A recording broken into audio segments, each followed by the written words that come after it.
Hi, Edward Hayden here with today's recipe as part of the Agri-Aware campaign. So what I'm trying to do is some really nice simple dishes for busy farmers, because of course the summer is a really busy time with lots of work going on, but of course vitally important that everybody is kind of getting well fed and kind of well nourished as well. So with that in mind, what I'm doing for you this evening is I'm doing a gorgeous pasta dish. Okay, so this is a kind of a nice, quick and simple dish for families to try out at home. So what I've got here is I've just got some rapeseed oil, so that's our lovely Irish rapeseed oil. This is our Kilkenny one, because of course I'm a Kilkenny cat, as the fella says. So that's a lovely Kilkenny oil. And then what I'm going to do is I've heated my pan and I'm just going to add some chicken. I've got some lovely strips of chicken here. And again, this is of course chicken with the board B quality assured mark, ensuring that the highest standards of quality tracing and testing has been achieved at every stage. So you know that you have a really high quality product. And again, I suppose I always say in my chefing career that we're blessed in Ireland to have such wonderful food producers producing food to the highest possible standards and exercising the greatest level of kind of culinary and professional integrity as well. So we're really, really lucky in that goal. So here then what I'm going to do is I'm going to season that with a little bit of salt and pepper, okay? And then once that's sealed off, I'm going to add another few bits and pieces to it. So what I've got here is I have a little bit of garlic, and you might just see I chopped it a little bit earlier. I just put a little bit of damp tissue on the top of it. A little bit of garlic going in there, and I've also got a little bit of chilli. So you can use green or red chilli. I've taken the seeds out of that, but you can leave the seeds in if you so desire. Okay. So keep the seeds in if you want a little bit hotter, but I'm happy enough with it as is.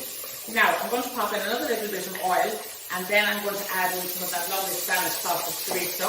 Okay, and that will give that lovely spice. Flavour and colour will indeed come out of that. Now if I want to at this stage, what I might do is I might actually just pop on the lid and give that a little shake around, just to let all of those spices and all of those flavours come out of that, and it just works really, really well. Then what I've got here is I have just got some thinly sliced mushrooms. I've got a little bit of red onion. Again, I put the damp tissue on the top of those as well. And I've got some mushrooms here which I've just wiped with damp tissue. And those are some of the lovely chestnut mushrooms. I'm just going to slice some of those as well. And they just have a really nice flavour. I love that chestnut flavoured mushroom, because I just think they give that deeper, more intense flavour. So I'm just going to pop maybe one more in there. Okay, and then also you can see what I have is I've got some lovely mixed peppers, okay? So I've just got maybe 1.5 mixed peppers there, which I'm just going to pop in there as well. Okay, so all of those bits and pieces of eggs going in, and then I'm going to give that a nice stir around at this stage. Now you can, of course, you could just do a vegetarian version of this if you wanted, but I just love a bit of chicken in there. But it's particularly nice if you wanted to use pork as well, or even you could use maybe something like a little bit of fish, but again put the fish in at a later stage rather than an earlier stage. Even think of frying off the vegetables, frying off a little bit of chorizo, then maybe put in some prawns and then make the gorgeous sauce. Now the sauce is very simple. What I've got here is I've got some tinned tomatoes. So a tin of tomatoes, I've just popped a little bit of sugar in there just to add a nice bit of sweetness to them. So I'll pop that in. Always when I use a tin, or even when I use a glass and I've had some of the liquids in there, I just normally use a little bit of water just to rinse it out and just get rid of any of the remaining residual mixture around the sides. And to that then I'm also going to add a little bit of cream. So I've got some lovely Irish cream here as well, some nice pouring cream, and again we have the great dairy producers all producing great products as well for us. And again, that's why our cream and our desserts are so highly coveted around the world, because the kind of the lovely quality of the flavour, the kind of the real methods of production can be seen in it as well. That's why, you know, it's so perfect for its setting qualities, and it's used for like whipping and of course putting in this product without splitting or anything like that. I'm not concerned with it because I'm putting it in at the earlier stage rather than at the later. I'm then going to go back and give another little hint of salt and pepper to this, and then I'm going to put in some herbs. Okay, so you can use some fresh or some dried. Again, I have a couple of herb pots at the minute that are doing quite well outside of the back door. But again, I've just got some lovely fresh oregano, which I think works really nicely with pasta dishes. And then those of you who are familiar with my recipes will know I'm always a little bit more daring.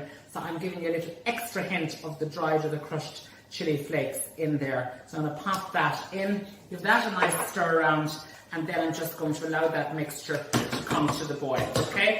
That mixture comes to the boil then for about 10 or 15 minutes just to reduce down and make sure the chicken is cooked. And of course, in all recipes, I have one here. I've got some pasta, which I'm just going to drain off for you as well. Okay, so that's some gorgeous spaghetti. So you can use some spaghetti if you wish, or you could use some penne, whichever suits yourself best. Okay, and then I'm going to just pop that straight into my lovely boiling hot liquid with the tomato sauce, okay? And that spaghetti works really, really nicely. Now, so what I'm going to do then is I'm just going to give that a nice good big toss around there, just to make sure that that's all coated up really, really nicely. And what I'll do is just to make sure that it's scalding hot, I'm just going to put the lid on that one more time. Then, what I'm going to do is I'm going to get ready to serve that up. So I've got some gorgeous garlic bread. So beautiful, nice, crispy garlic bread. I love garlic bread. It's like my little guilty pleasure. So I'm going to have that in just a second. Always, it's really vitally important that you continue to season everything really well. So even though you're happy with the sauce, you've now added the pasta in, you've added another element. We'll just season that nicely as well. And again, then what I like to do for lots of my recipes is I love that whole notion of convivial dining. So I love things in the middle of the table. So I'm just going to get my lovely big bowl here. And again, this is ideal maybe if you have a big crew coming in after silage or after any type of sewing or different works that people will be doing on the farm at the minute. Again, even little bits of maintenance, you might have people helping you out or the family helping you out. And then what I'm going to do is I'm just going to pile all of that into my dish, just like so. And then we'll just get out our little pans here and just mix that around so that it's really, really nice. And then what I've got is I've just got some beautiful herbs. I have a little bit of flat leaf parsley, and again I'm just going to tear that up over the top of that there as well, just like so.